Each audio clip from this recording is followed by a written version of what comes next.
So guys, we need to do a clean reinstall of our NVIDIA graphics card drivers. So we're going to uninstall them and then reinstall the latest ones. You want to go to the link which will be down below in the description to download the NVIDIA cleanup tool. Click on it. Once it's been downloaded, you want to click on it and then click on yes and then click on accept and then click on yes.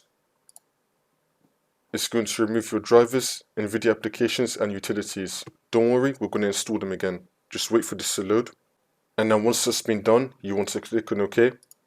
Now we need to restart our system, so click on yes to reboot the system. It's now going to restart. Wait for this to load. Now once you're back on Windows, your display resolution might look a bit messed up. That's because we just uninstalled our driver. Don't worry, we're going to fix it again. So next, you want to download the NVIDIA app. There's going to be a link to this down below in the description. Now once we're here, you want to click on download now.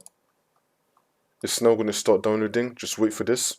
And now once that's been downloaded, you want to click on it. And then click on yes. It's now going to start installing, just wait for this. And now once it's been installed, you want to launch it. On the left hand side, you want to go to the driver tab. And then you want to click on check for updates. You want to get the latest graphics card drivers for your graphics card. Once you install that, the problem should be fixed.